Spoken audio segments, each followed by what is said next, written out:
लोकसभा की सीट कर्नाटक में बीजेपी जीती। हमने ये प्रेस कॉन्फ्रेंस में कहा, इलेक्शन कमीशन ने मुझसे एफिडेविट मांगा और किसी से एफिडेविट नहीं मांगा। कुछ दिन पहले बीजेपी के लोग प्रेस कॉन्फ्रेंस करते हैं, उनसे कोई एफिडेविट नहीं मांगा, मुझसे एफिडेविट मांगा। कहते हैं कि आप एफिडेविट दो कि आपने जो हमें कहा, आपने जो डेटा रखा है वो सही है। अगर आरोप 1.5 लाख मतदाताओं का हो तो क्या बिना किसी सबूत के, बिना किसी हलफनामे के 1.5 लाख मतदाताओं को नोटिस जारी कर दिया जाए और मेरे सर सारे मतदाताओं को अपराधी बनाना और चुनाव आयोग शांत रहे? संभव नहीं। हलफनामा देना होगा या देश से माफी मांगनी होगी, तीसरा विकल्प नहीं है। आपके माध्यम से मैं यह भी कहना चाहता हूं, अगर 7 दिन में हलफनामा नहीं मिला तो इसका अर्थ ये सारे आरोप निराधार हैं और हमारे मतदाताओं को यह कहना कि वो फर्जी हैं, इसके ऊपर जो भी इस बात को बोल रहा है उसको माफी मांगनी चाहिए। দর্শক শুনলেন,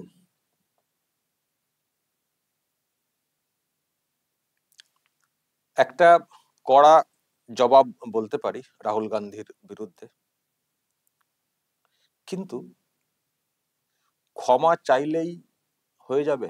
দর্শক, ক্ষমা চাইলেই কি কমিশন ক্ষমা করে দেওয়া উচিত? একটা এত বড় অ্যালিগেশন, ভোট চোর, ভোট চুরি, যেটা উনি এনেছেন দুদিন আগেই,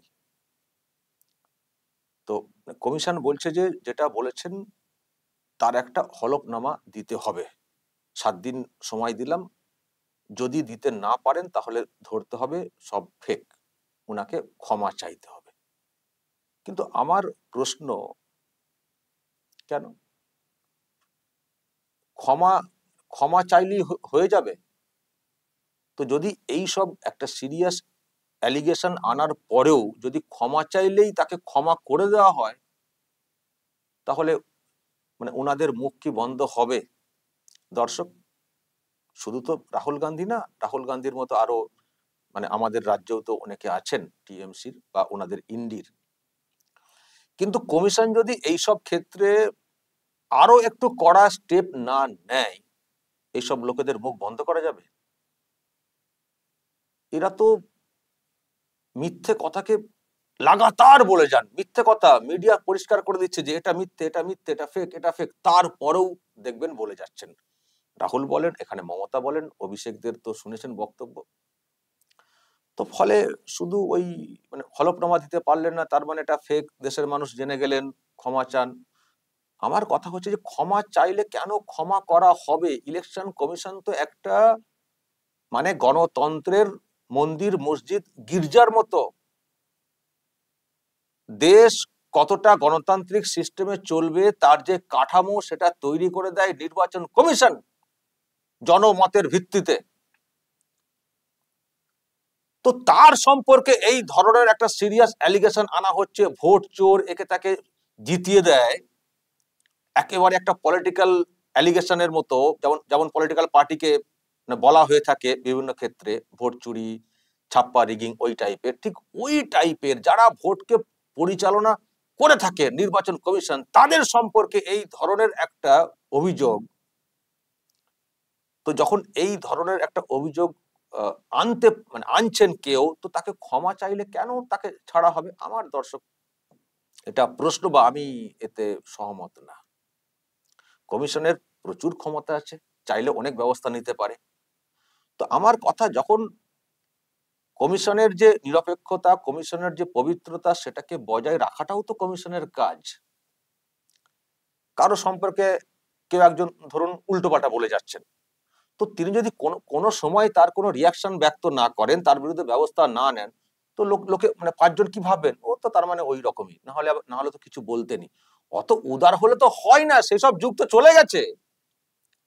সবাই কি বিদ্যাসাগরের আমলের ভাবছেন নাকি? নীতি নৈতিকতা ইত্যাদি ক্ষমা করে দিলাম, নিশ্চয়ই ওনার কোনো উপকার করেছিলাম তাই উনি গালাগাল দিচ্ছেন, এইসব তো নেই, এইসব সিস্টেম। এখন যদি আপনি তৎক্ষণাৎ প্রতিবাদ না করেন, ব্যবস্থা না নেন, বরং মানুষের মধ্যে একটা ধারণা তৈরি হবে নিশ্চয়ই ওর মধ্যে কোনো গলযোগ আছে, সেই জন্য কিছু বলছেন না, মানে এটা এই ধারণা তৈরি হয়ে যাবে, বা এই ধারণা ইনাদের মতো লোকেরা তৈরি করে দেবেন।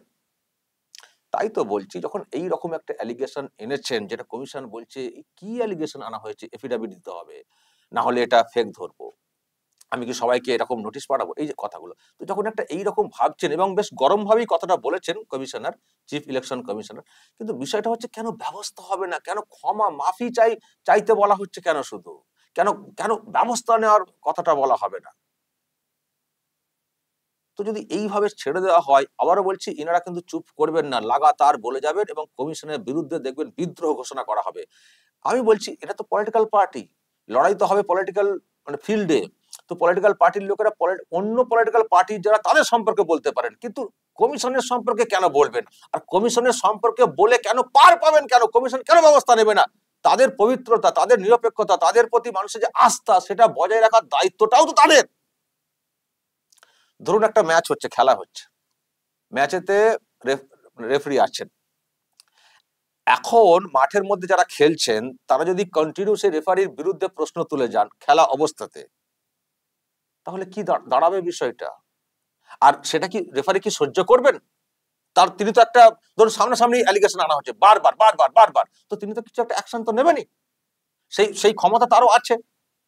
বিভিন্ন খেলা ক্ষেত্রে দেখবেন যারা মানে মানে খেলা পরিচালনা করে থাকেন, তাদের বিরুদ্ধে যখন বারবার অ্যালিগেশন আনা হয়, দেখবেন মানে আইন থাকে, রুল থাকে, তিনি কিন্তু ব্যবস্থা নিতে পারেন। এবং ব্যবস্থা নেওয়ার কথা এই জন্যই বলা আছে, যাতে বারবার ওই ধরনের অ্যালিগেশন এনে যিনি খেলা পরিচালনা করছেন তার নিরপেক্ষতা নিয়ে প্রশ্ন না তোলা হয়, বা তার প্রতি আস্থা রেখে যে টিমগুলো খেলতে আসে বা যারা দর্শক তারাও তো খেলা দেখছেন, যাতে তাদের মনে এরকম করে প্রশ্ন না আসে কখনো যে রেফারি মানে কোনো পক্ষের হয়ে খেলছেন। তো সেই জন্য দেখবেন রেফারি বা ক্রিকেটে আম্পায়ার যারা থাকেন, তাদের বিষয়ে কিন্তু আপনি যা খুশি বলতে পারবেন না, মাঠে থেকে শাস্তি হয়ে যাবে, আপনার আচরণের শাস্তি হয়ে যাবে। তো যখন একটা খেলার ক্ষেত্রে আম্পায়ার রেফারি তারা শাস্তি নিতে পারলেন তৎক্ষণাৎ, তো যখন ভোট হয়, ভোটের ক্ষেত্রে কমিশন তো ওই একই ভূমিকা পালন করে। যেমন রেফারি, আমরা বলি না যে রেফারির সিদ্ধান্ত চূড়ান্ত, আম্পায়ারের সিদ্ধান্ত চূড়ান্ত, তার সম্পর্কে কিছু বলা যাবে না, বললেই সমস্যা। তো যখন ওটা বললি, তাহলে এটাতে কেন আমরা এগুলোকে অ্যালাউ করবো?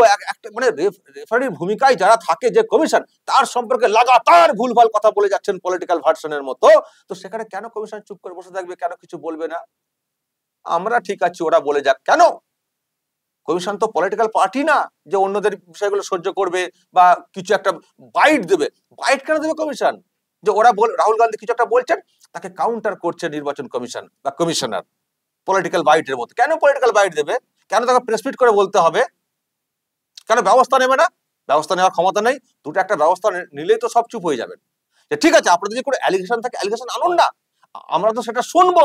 কিন্তু এটা বেসলেস, হঠাৎ করে আপনি বলে দিলেন দুম করে একটা প্রেস মিট করে, পাওয়ার পয়েন্ট প্রেজেন্টেশন, সব তো হতে পারে না। কারণ কমিশনের যে ইমেজ সেটা নষ্ট হচ্ছে, আর কমিশনের ইমেজ নষ্ট হলে 140 কোটির যে দেশ, সেই দেশবাসীর কাছে কমিশন প্রশ্নের মুখে পড়ে যাবে। ফলে কমিশন তারপরে যে ভোটই পরিচালনা করুক না কেন, মানুষের মনে একটা প্রশ্ন থেকে যাবে যে ভোটটা ঠিকমতো হয়েছে তো, কমিশন ঠিকমতো করে করেছে তো। আবার যারা হেরে যাবেন, তাদের মনে তো প্রশ্ন অলরেডি জেগেই যাবে এই সব বক্তব্যগুলো, বা ইনারাও তখন বলবেন বলেছিলাম না। তো আমি কেন সেই সুযোগটা দেব আমার যে পবিত্রতা, আমার যে গ্রহণযোগ্যতা, সেটাকে নষ্ট করার? তো আমি কেন অ্যাকশনটা নেব না? ফলে দর্শক, কমিশন এই যে কড়া কড়া কথা বলেছেন কমিশনার, ঠিক আছে, কিন্তু আমার বক্তব্য কোথাও একটু কড়া ডোজ প্রয়োজন রয়েছে। এটা কিন্তু মানুষের স্বার্থে, দেশবাসীর স্বার্থে। যদি কমিশনটা পবিত্র অবস্থায় আমরা না দেখতে পাই, গণতন্ত্রের পীঠস্থান হিসেবে মন্দির মসজিদের মতো, তাহলে কিন্তু ভরসা থাকবে না। আর কমিশনের প্রতি ভরসা উঠে গেলে যতই ভোট হোক, যতই প্রেসের সামনে আপনারা সে বলুন ভালো ভোট করিয়েছি, কিন্তু মানুষ সেটা ভরসা করতে পারবেন না, বিশ্বাস করতে পারবেন না।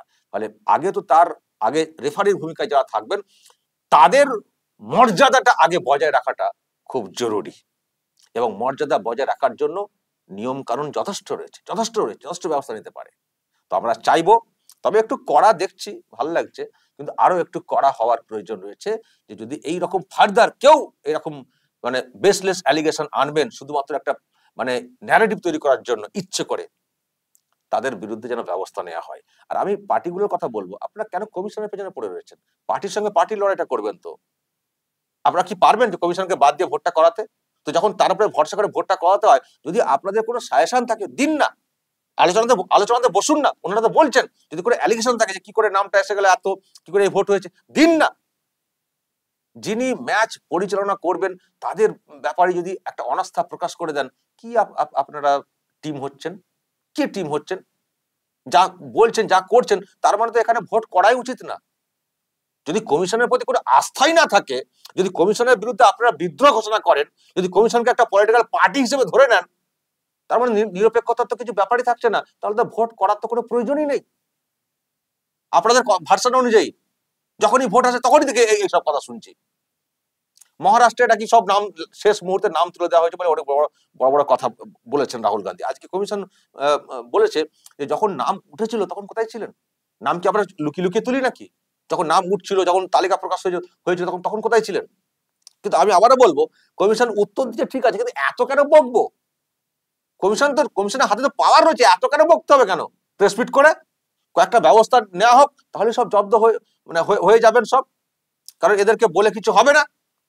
যদি এরা সত্যিই ভাবতেন গণতান্ত্রিক সিস্টেমটা কি, তাহলে এটা ভাবতেন যে কমিশনকে উপহাস করাটা এটা আমাদের ন্যায় নীতির মধ্যে পড়ে না। আমরা ভোটের মাধ্যমে ক্ষমতাতে আসি বা আমরা রাজনীতি করি, সবার আগে আমাদের ওই একটা জায়গাকে সকলে মিলে সম্মানটা দেওয়া উচিত, জানানো উচিত। দরকার হলে তার সঙ্গে আলোচনায় বসবো, সাজেশন দেবো। কমিশন কি শুনবে না সাজেশন?